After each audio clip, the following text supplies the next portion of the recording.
आज भी हम कितने ही बड़े क्यों ना हो जाएं, आसमान में जहाज देखने के बाद हमेशा ये जरूर सोचते हैं, आखिर ये जहाज जा कहाँ रहा होगा या फिर ये कितनी ऊंचाई तक और जाएगा। ऐसे कई सवाल हैं जो हमारे दिमाग में अक्सर प्लेन को देखकर आते हैं। लेकिन कभी आपके दिमाग में ये सवाल आया है कि आखिर पायलट को रास्ता कैसे पता चलता है? क्योंकि आसमान में सारे रूट तो एक ही जैसे दिखते हैं, तो फिर पायलट ऐसा क्या जादू करता है जिसकी वजह से लोग अपने डेस्टिनेशन पर समय के साथ पहुँच जाते हैं। चलिए जानते हैं आखिर पायलट को कैसे सही रास्ते का पता चलता है। जब पायलट एरोप्लेन को उड़ाते हैं तो उन्हें रेडियो और रडार के उपयोग से रास्ते का पता चलता है। इसके अलावा एयर ट्रैफिक कंट्रोल होता है जो पायलट को जानकारी देता है कि किस दिशा में उन्हें जाना है और कहां नहीं जाना है। हालांकि अब तकनीक मॉडर्न हो गई है, कई तरह के मीटर आ गए हैं जिससे रास्ते का पता लगा सकते हैं। अगर आप प्राचीन समय की बात करें तो पहले पायलट रास्ते का पता जमीन, पहाड़, मकान और रेलवे लाइन को देखकर लगाया करते थे, जिसमें सेंसर लगते थे।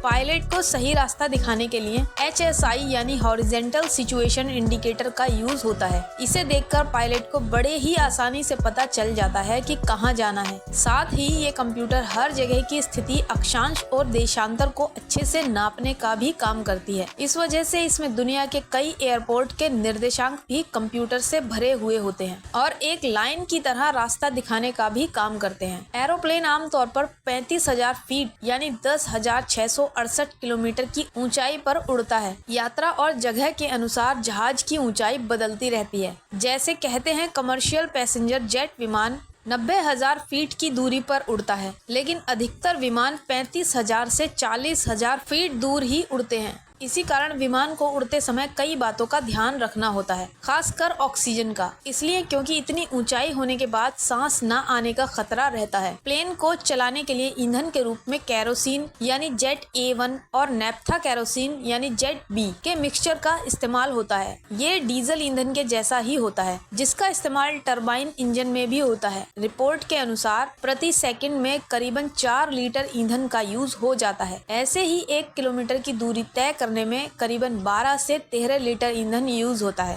आपने देखा होगा कि एरोप्लेन की स्पीड बहुत ज्यादा होती है। जहां ट्रेन से आपको एक डेस्टिनेशन तक पहुंचने में 3 दिन लगेंगे, वहीं एरोप्लेन आपको 1 दिन में ही पहुंचा देता है। तो आखिर इसकी स्पीड कितनी होती होगी? मॉडर्न प्लेन करीबन 380 से 900 किलोमीटर प्रति घंटे की क्रूजिंग स्पीड लेता है। क्या आप जानते हैं कुछ जगहें ऐसी भी हैं जो नो फ्लाई जोन है, मतलब उस जगह के ऊपर से आप प्लेन को नहीं ले जा सकते। और ये जगह है अमेरिका के कैलिफोर्निया में मौजूद डिज्नी पार्क के ऊपर से एरोप्लेन ले जाना मना है। तिब्बत भी नो फ्लाई जोन है। तिब्बत को दुनिया की छत कहा जाता है, वो इसलिए क्योंकि यहाँ कई ऊंचे पहाड़ हैं। दुनिया की 2 सबसे ऊंची चोटियाँ माउंट एवरेस्ट और K2 दोनों यहीं स्थित हैं। इस चक्कर में के प्लेन का अगर इंजन बंद हो गया और वह नीचे उड़ने लगे तो वो क्रैश हो जाएंगे। दूसरा कारण ये भी है कि यहाँ सुरक्षित जगह नहीं मौजूद है जहाँ इमरजेंसी लैंडिंग की जा सके, इसलिए तिब्बत के ऊपर से प्लेन नहीं उड़ते। ऐतिहासिक और सांस्कृतिक धरोहर माचू पिच्चू के ऊपर से भी प्लेन नहीं गुजर सकता। माचू पिच्चू पेरू में एंडीज पर्वतमाला पर समुद्र से 7,000 फीट की ऊंचाई पर स्थित है। एक टाइम में इसे 7 वंडर्स में भी शामिल किया गया था। यहाँ के टूरिज्म को बढ़ाने के लिए और वातावरण को साफ सुथरा रखने के लिए इस जगह को भी नो फ्लाई जोन में रखा गया है। धार्मिक स्थल मक्का में हवाई जहाज की उड़ान पर पाबंदी है। इस्लाम में मक्का को सबसे पवित्र स्थल माना जाता है। पूरी दुनिया के सैकड़ों मुसलमान यहाँ हज करने आते हैं। पर क्या आप जानते हैं कि मक्का के ऊपर से भी विमान नहीं उड़ सकते? इस पवित्र स्थान के ऊपर से अगर कोई प्लेन उड़ता दिखता है तो एयरलाइन पर जुर्माना लगा दिया जाता है। लंदन के बकिंघम पैलेस के ऊपर भी एरोप्लेन उड़ने पर बैन लगा हुआ है। भारत के ताजमहल के ऊपर से भी प्लेन नहीं उड़ाया जा सकता। यूनेस्को ने इसे वर्ल्ड हेरिटेज माना है और ये 7 अजूबों में भी शामिल है। इस वजह से भारत सरकार ने भी इसे नो फ्लाई जोन एरिया बना दिया। प्लेन के उड़ने से निकलने वाली वाइब्रेशन से इमारत पर बुरा प्रभाव पड़ सकता है। इमारत की सुरक्षा के लिए ये कदम उठाया गया है। आपको जानकर हैरानी होगी, अर्जेंटीना के मशहूर दिग्गज फुटबॉलर लायनल मेसी के घर के ऊपर से भी प्लेन नहीं उड़ सकता। हालांकि इसका कारण मेसी से नहीं जुड़ा हुआ है। बी सॉकर वेबसाइट के अनुसार मेसी